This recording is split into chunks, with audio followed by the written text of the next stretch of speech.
This is a story about a woman who refused to babysit her sister's kids on Christmas, and now her whole family is mad at her. Now she's wondering, was she in the wrong? Listen through and let me know what you think.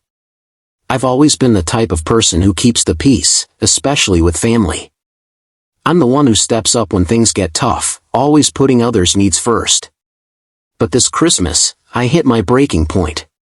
For context, my sister has 3 kids, 2 under the age of 6, and I'm their go-to babysitter. I've watched them countless times over the years, and I'm always the one who steps in when she needs a break. Don't get me wrong, I love my niece and nephews, but after years of being the default babysitter, I realized I was completely drained. I work a full-time job, and Christmas this year was supposed to be about me. I had plans to relax, catch up with some friends, and just take a break. But of course, my sister had other plans. She called me a week before Christmas and asked if I could watch the kids for her while she did all the holiday prep. At first, I hesitated. I knew I couldn't do it this year. So I said, "I'm sorry, but I can't babysit this Christmas. I need some time for myself." I thought she'd understand. She didn't. The next day, she called me again. "Please, I really need your help this year. I'm overwhelmed with everything, and I can't do it alone." I repeated myself, "I'm sorry, I really can't this time. I have plans, and I need a break." She didn't take that well. She tried to guilt trip me, saying things like, "I'm your sister. I've always been there for you. And it's Christmas. Can't you just help me out for a few hours?"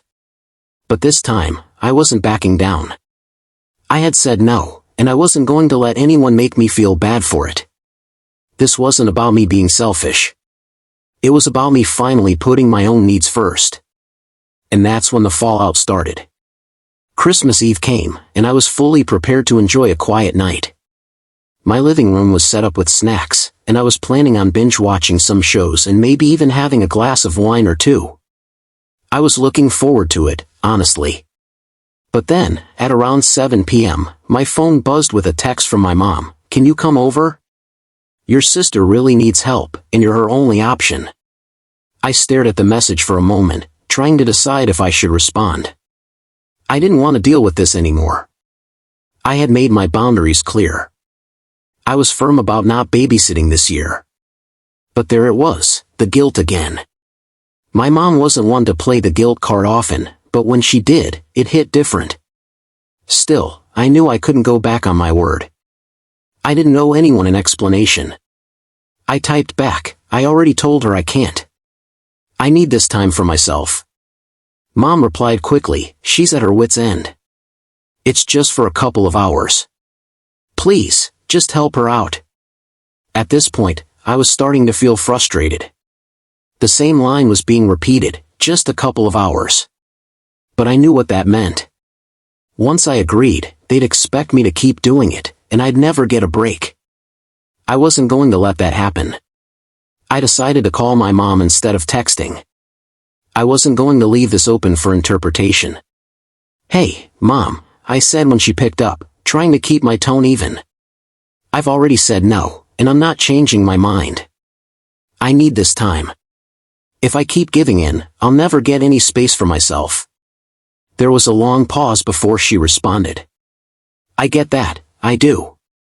But you have to understand, your sister is exhausted. She's trying to make everything perfect, and she just needs some help. You're the only one she can rely on right now." I sighed, trying to stay calm. "I'm sorry she's stressed, but I'm not the solution this time. I can't keep putting my needs aside for her, especially if she won't respect my boundaries." There was a sharp intake of breath on the other end. "So, you're just going to leave her hanging? She's going to be all alone on Christmas Eve with the kids, and you're choosing not to help?" I could hear the disappointment in her voice, but I wasn't backing down. "Yes, I'm choosing not to help. I'm not abandoning her. I'm just not going to sacrifice my plans for her anymore." There was a long silence, and then my mom's voice softened. "I don't want to make you feel bad, but I wish you'd reconsider." I paused before answering, my voice firmer than before. "I've already made up my mind. I need a break. I'm not going to feel guilty for taking care of myself. We hung up shortly after that, and I felt a strange mix of relief and guilt. I wasn't going to let anyone walk all over me this time, but I knew that my decision was going to have consequences. And sure enough, the next morning, I found out just how much. I had a slow start, sipping coffee and watching the snow fall outside. I wasn't happy about the conflict with my sister, but I felt at peace. For once, I wasn't bending over backwards for everyone else. That peace was short-lived. Around 10 a.m., my phone rang. It was my sister. I hesitated before answering, bracing myself for what I knew was coming. "Hey," she said, her voice tight with frustration. "I need you to come over. Now." I frowned. "What happened?" She sounded close to tears. "The kids are driving me crazy, and I can't do this anymore. I've been up since 5 a.m. getting everything ready, and now I'm stuck trying to entertain them by myself. I asked you to help, and you just left me hanging." I could feel the anger rising in me, but I stayed calm. "I told you I couldn't help. I'm not going to change my mind just because it's Christmas. I have plans today." "Plans?" she scoffed. "You're going to just sit around and do nothing while I'm here drowning in all of this? That's really what you're going to do?" Her words hit harder than I expected, but I refused to let them get to me. "I'm not doing nothing. I'm taking care of myself for once. And if you can't respect that, then maybe that's something you need to think about." There was a long pause on the other end. It felt like a punch in the gut, but I stood my ground. Finally, she spoke again, her voice trembling. "You're just selfish. You know that? I've always been there for you. Always. And now, when I need you, you can't even do this one thing for me?" The guilt hit hard. It wasn't that I didn't care about her or that I didn't want to help. I just couldn't keep sacrificing my own well-being for her every time things got tough. And I knew that if I gave in now, it would be the same thing over and over again. "I'm sorry you're feeling like this," I said, keeping my voice as steady as possible. "But I'm not going to let you guilt trip me into something I don't want to do. I've already explained why I can't help." She was silent for a long moment. When she finally spoke, her words were cold. "Fine. If that's how you feel, I won't ask you again." Before I could say anything else, she hung up. I sat there, stunned, staring at the phone. Part of me was relieved. It was over, at least for now. But another part of me felt a wave of guilt wash over me. Did I make the right decision? Was I really being selfish? I barely had time to process what had just happened before my phone buzzed again. This time, it was my mom. I groaned inwardly, knowing I was about to relive the entire conversation from a different angle. I answered, trying to sound as casual as possible, but I'm sure the tension was still thick in my voice. "Hey, Mom. You've talked to your sister, right?" she asked, getting straight to the point. I rubbed my forehead, feeling the weight of the situation. "Yeah, I just got off the phone with her." "And," she prompted, her voice anxious. "I told her I couldn't help," I said, exhaling. "I already made it clear that I'm not babysitting this Christmas. I need my time too."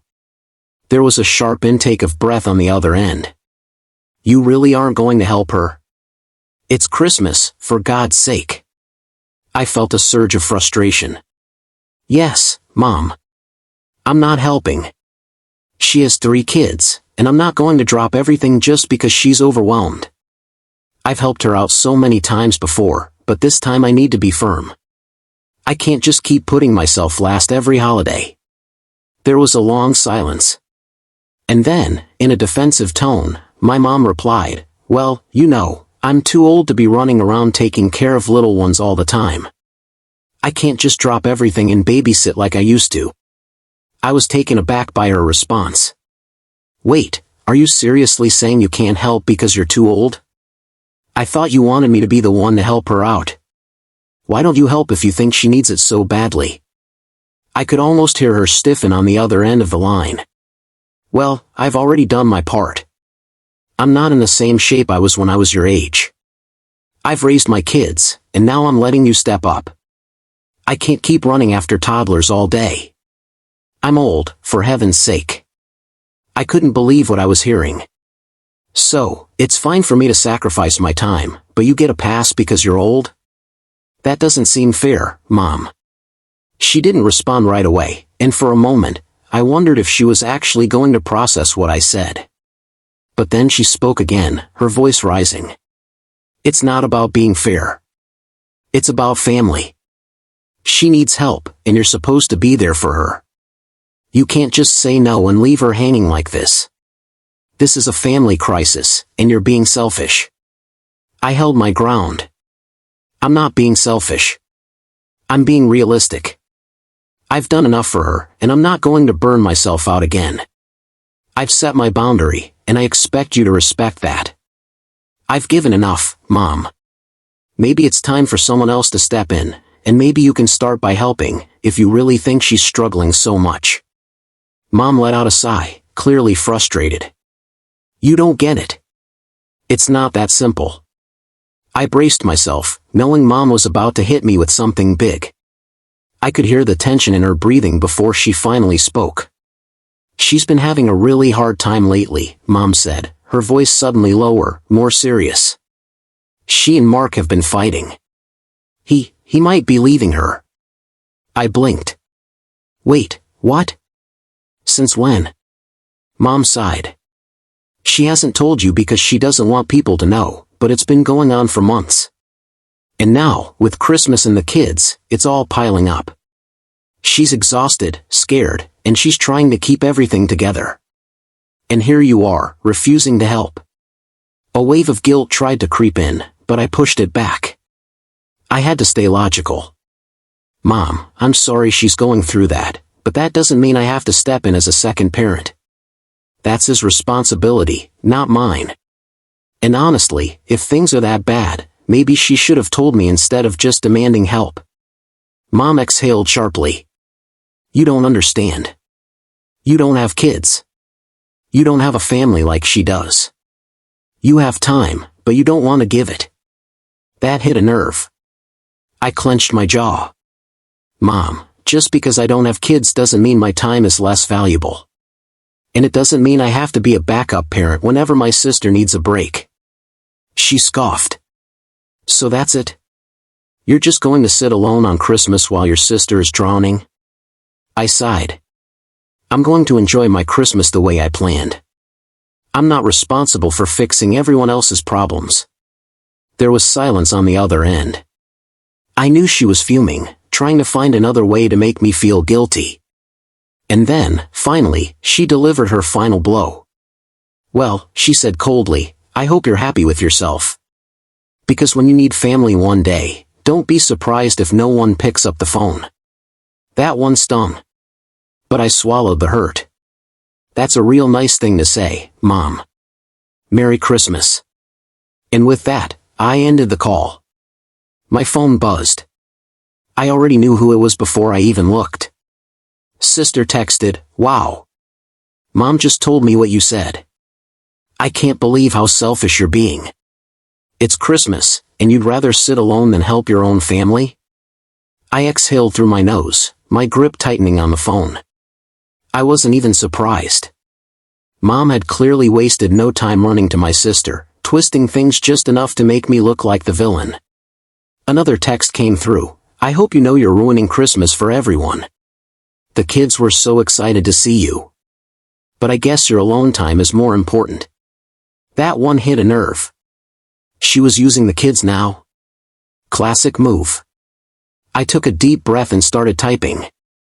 Don't do that. You never even asked me nicely. You just assumed I'd drop everything. And when I said no, you threw a fit. That's not fair. I'm not responsible for your kids just because I don't have my own.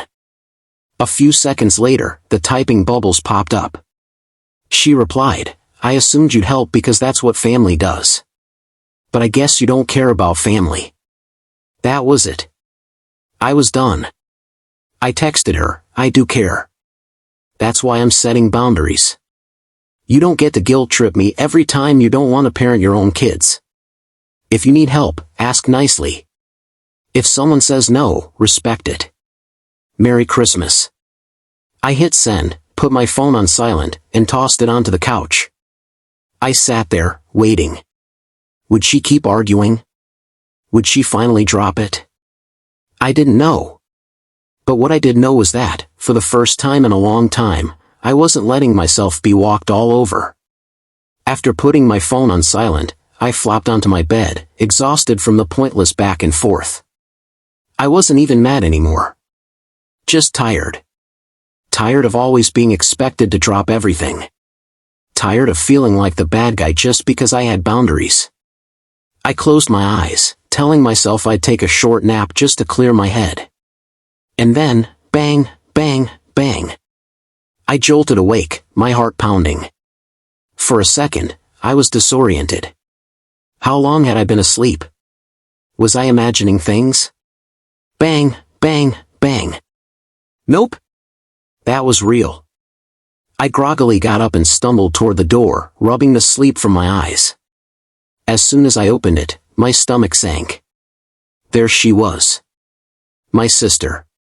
She was standing on my doorstep, arms crossed, her car idling behind her with her kids in the back seat. What the hell? I muttered, still half asleep. What are you doing here? She scoffed. What do you think? Get in the car. I blinked. Excuse me? She rolled her eyes. You made your point, okay? But I need you to come with me. The kids are restless, I have errands to run, and I'm at my limit. So stop being selfish and just help. I stared at her, completely dumbfounded. She really thought she could just show up and drag me into this? And that's when I realized, she wasn't going to stop until I finally said something that would make her listen. I took a deep breath, gripping the edge of the door. No. Her eyes widened. What do you mean, no? I mean no, I repeated, standing my ground. I'm not going with you. Her expression hardened. Are you serious right now? After everything I just said? I need help. And I need you to respect my answer. I folded my arms. You don't get to barge over here and demand that I do what you want just because you're overwhelmed. She let out an exasperated laugh. Oh my God. You're unbelievable. You're just sitting at home doing nothing while I'm drowning. And you can't even spare a few hours to help? I'm your sister. Why are you acting like this? I leaned against the doorframe, keeping my voice calm.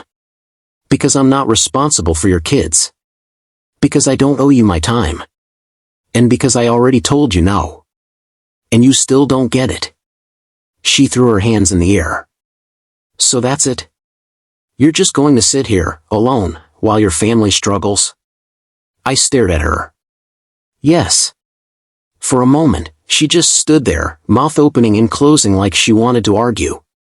But for once, she had nothing to say. Finally, she scoffed, shaking her head. Fine. Enjoy your lonely, selfish Christmas. She turned on her heel and stomped back to her car. I watched as she yanked open the door, got in, and sped off without another word. The second she was gone, I shut the door and locked it, exhaling. And that's where things stand now.